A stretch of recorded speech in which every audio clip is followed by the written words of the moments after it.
How loud does someone have to scream before people finally care? Not just turn down the TV. Not just sigh and say, again, but care. Enough to knock. Enough to ask if she's okay. Because that night, no one did. It was late. The kind of late where everything feels sticky. The air, the silence, even the cheap hallway lights blinking overhead. Saturday, 10:42 p.m. Unit 3B. The fight started like all the others, sharp, clattering noise.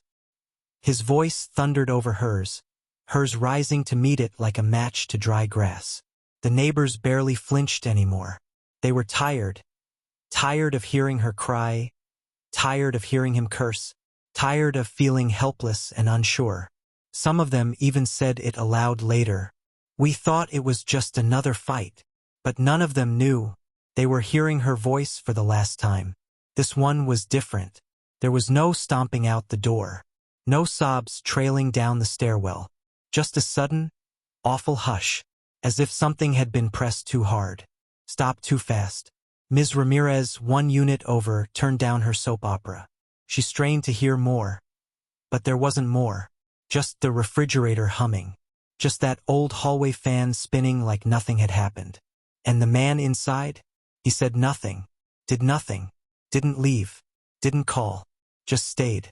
By morning, her car was still parked outside. Her purse was still on the couch. And her clothes were still warm in the dryer. But nobody noticed she was missing. Not for 6 whole days. Not until someone walked past the basement door and heard the sound, the steady, unnatural buzz of a locked freezer, running like it had something to hide. Enough for him. Enough for the neighbors who only ever heard her voice when it was breaking. Enough for a world that keeps asking women to fix what bruises them. Her name was Mara, 31. Not loud, not perfect, but present. She smiled in that small way people do when they've learned to keep their real thoughts quiet. People didn't know much about her, but they noticed when she stopped coming outside. She used to water the little plants outside the unit. Plastic pots. Cracked ceramic. Nothing fancy. Just life she tried to grow on her own. She wore headphones most times. Always walked fast. But if you caught her eyes, there was always something flickering. Tired, maybe. Or watchful. Like someone who's learned to read the air before stepping inside their own home. He was louder. Everyone remembers him. The boyfriend. The live-in shadow. The kind of man who talks over people even when no one's talking. He used to work construction. Then deliveries. Then no one really knew. But Mara kept working. Retail job during the day. Part-time shifts at the local diner at night. Some nights she'd come home in the uniform. Name tag crooked, hair pulled back, fingers red from washing too many dishes. Still, she smiled at Ms. Ramirez. Still, she pet the neighbor's dog whenever it came near her porch. Still, she texted her sister even if the replies came late. But there were signs. Tiny ones, scattered in silence. She started wearing long sleeves. Even in July. Stopped making eye contact. Canceled a trip home for her niece's birthday. Said she had a cold, but her voice sounded off. Hollow. Like someone sitting too still. Then came the bruises. The ones she didn't explain. The makeup that never quite covered. The limp that lasted a week. She told her coworker she fell. Told her neighbor she slipped in the tub. Told herself it'll get better. Didn't. He stopped picking her up from work. He started calling during her shifts. 5, 6, 7 times a night. Sometimes she'd come out of the back room shaking. Phone clutched too tight in her hand. Face pale under the yellow diner lights. Nobody knew what to say. Nobody wanted to assume. That's how stories like this always begin. With people choosing not to interfere. Because what if they were wrong? Because maybe it's not their business.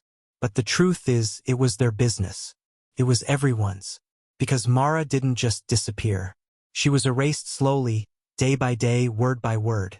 Until one night, the silence that followed her scream wasn't just loud. It was final. And somewhere in that apartment, between the photos she never got to frame, and the suitcase she never packed, she stopped being someone's partner and became someone's secret. She worked late that day. The diner was short-staffed, and Mara, as always, picked up the shift no one else wanted. The kind of shift that ends with aching feet and a lukewarm meal eaten in silence by the back door. She left after midnight, hair tied tight, back stiff. Didn't even wait for a ride. Just walked. Alone. A coworker offered once. Said, "You sure you don't want a lift?" She smiled. Small. The kind that doesn't reach the eyes. "He's waiting." That was all she said. By the time she reached the apartment building, the hallway light on the third floor had blown out again. That meant shadows. Long ones. And the heavy sound of her key turning in the lock. Too loud in the quiet. She paused before she opened the door. Like she was bracing herself for something already inside. Because she was. He was sitting on the couch. TV off. Room dark. Only the hallway light behind her framing his silhouette like something unfinished. She stepped in carefully, like someone walking across glass barefoot. She apologized. She always did. The argument started in a whisper. His voice low, measured. Accusing her of things that didn't make sense. Asking who she smiled at. Why her shift ended late. Why she smelled like men's cologne. It didn't matter what she said. It never did.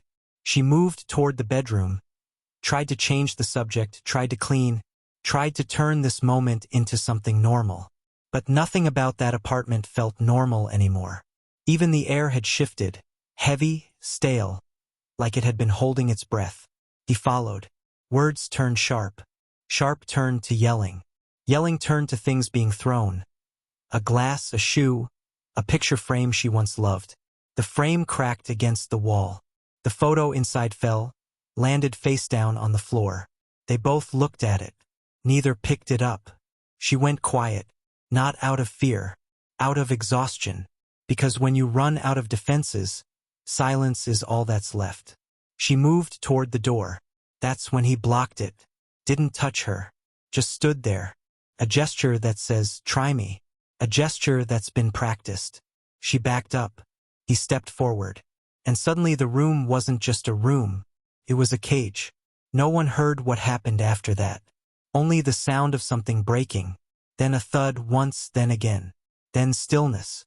Not the peaceful kind. The kind that swallows everything. The neighbors noticed how quiet it got. But no one knocked. No one called. Because they'd all grown used to the noise. And they mistook the silence as relief.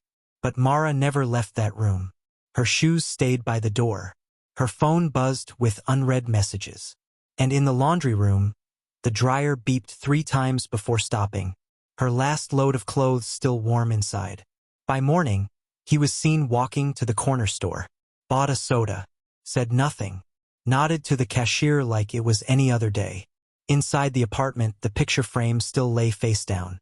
A drop of red on the edge. The kitchen smelled like lemon cleaner. But no one was cooking.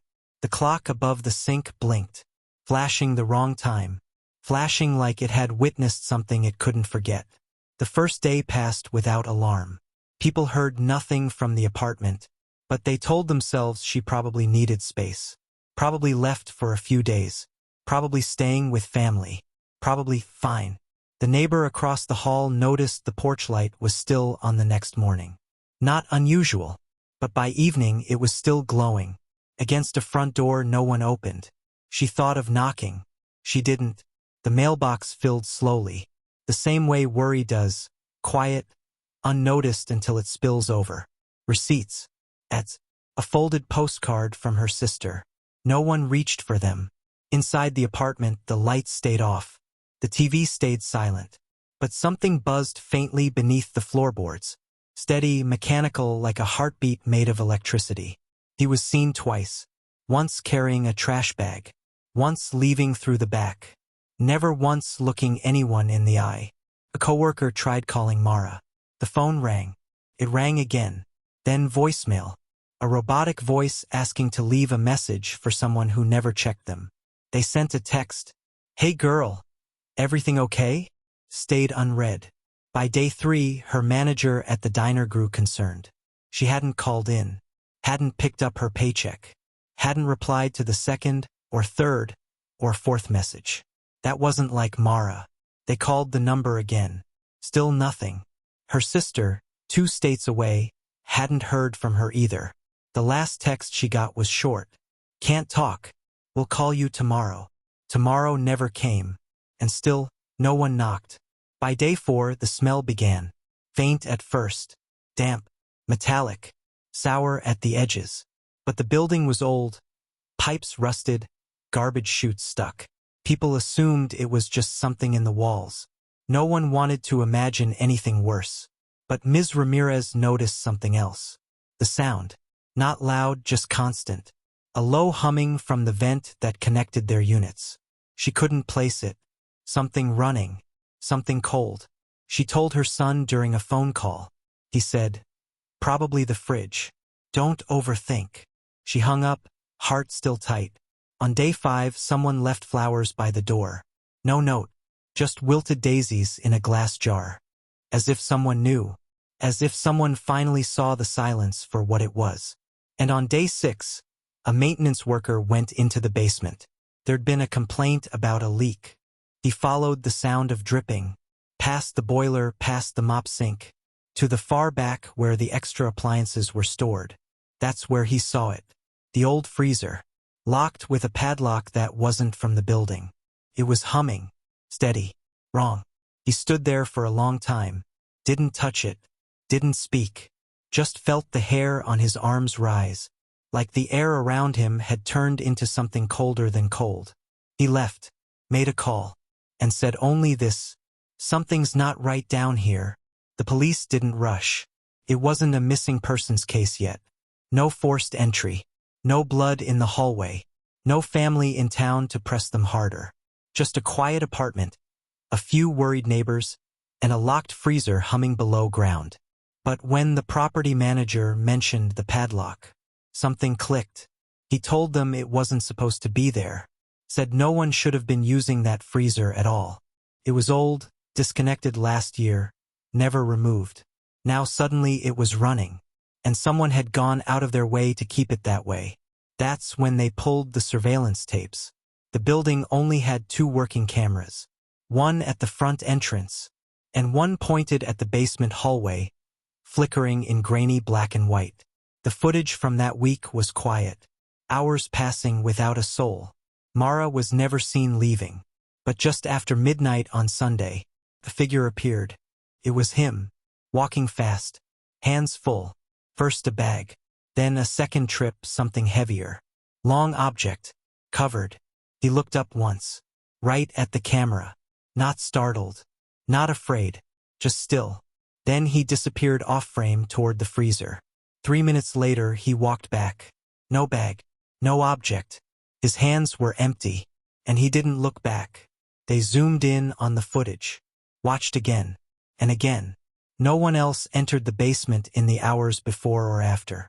By the time the officers arrived at the apartment, the building had turned quiet again, but not the kind of quiet that feels peaceful. The kind that presses against your skin. He answered the door in a t-shirt and jeans. Said she'd left after an argument. Said she went to stay with her sister. Said he hadn't heard from her either. Shrugged. Didn't ask why they were there. Didn't seem surprised. One officer glanced around the apartment. Another moved toward the laundry room. A third asked about the padlock. His jaw tightened. He blinked. Then said, "I don't know anything about that." But they weren't asking anymore. They were already walking down the stairs, basement key in hand, each step heavier than the last. The hallway light buzzed overhead. The air got colder. A smell waited for them, not strong but undeniable. The padlock was new, shiny, too clean for a freezer covered in dust. They cut it. The click of the bolt sounded like something breaking open that could never be sealed again. The lid creaked.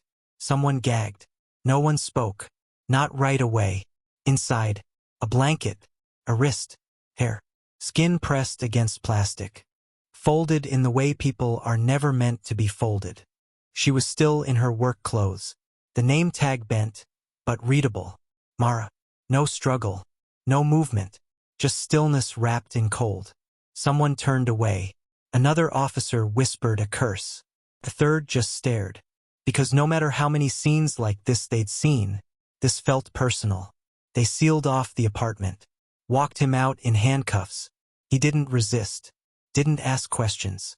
Didn't say her name. He just blinked into the flashing red and blue, as if none of it belonged to him. Inside the apartment, the dryer beeped again. One long, hollow sound. And then silence. They sat him down in a room with no clocks. No windows.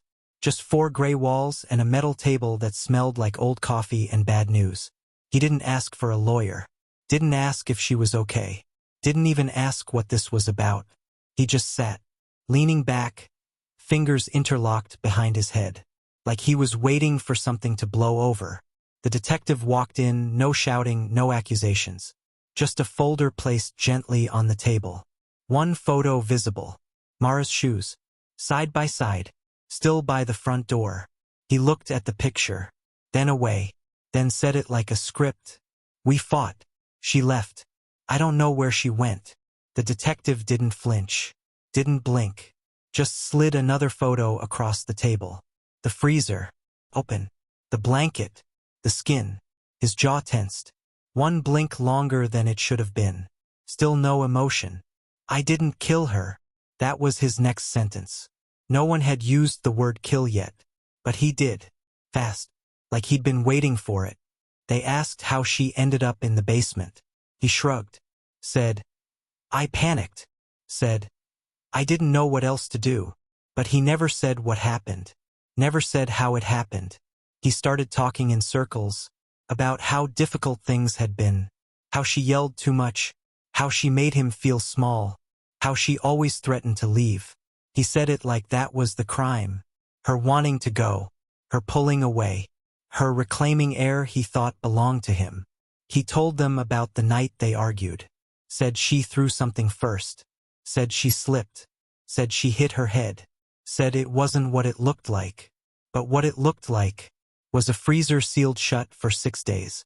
While he went to work, showered, slept in the bed they once shared, and told no one. What it looked like was a man who lived with her body in the building. While her name buzzed on a phone screen he kept charging every night. The detective asked why he didn't call 911. He said, I didn't think they'd believe me. He said it like it was an excuse, but it sounded more like a choice. Because even as they pressed him, asked about the bruises, the surveillance footage, the text she never replied to, he stayed detached, distant, like the whole thing belonged to someone else. At one point he leaned forward, spoke softly. She made me feel like I wasn't enough. The room went still, as if that sentence explained everything. As if that justified the lock, the lie, the freezer.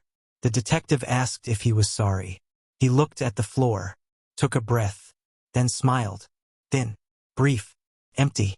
I didn't mean for it to go that far. But he did. Because after it happened, he made choices. To carry, to clean, to cover. To freeze her. To forget her. They wrote it all down. Every contradiction. Every soft-spoken twist in his version of the truth. But no version could explain how her face looked when they found her. Peaceful. Still. As if the worst part wasn't how she died, but how no one noticed she was gone. They charged him with second-degree murder. But that didn't change what he took. Not just her life, but her voice, her name, her chance to leave, without needing a lock or a lie to follow her out the door. The courtroom was quiet. Not the kind of quiet that holds peace, but the kind that sits behind every sob someone's too tired to let out. Her family sat in the front row. Her sister gripping tissues like they were keeping her from falling apart. An aunt holding a photo in her lap.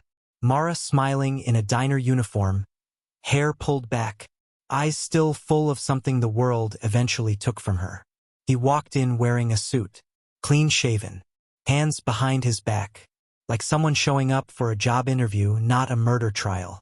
The jury didn't look at him. They looked at her, through the text she never got to finish. The receipts from her last shift. The neighbors' testimonies. The fighting, the fear, the bruises no one could explain. One by one, the pieces came out.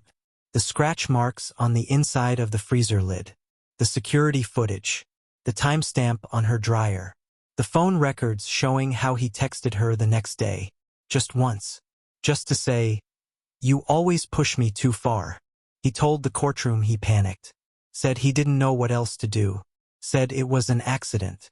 But the forensics told another story. Blunt force trauma. 2 separate impacts. No defensive wounds.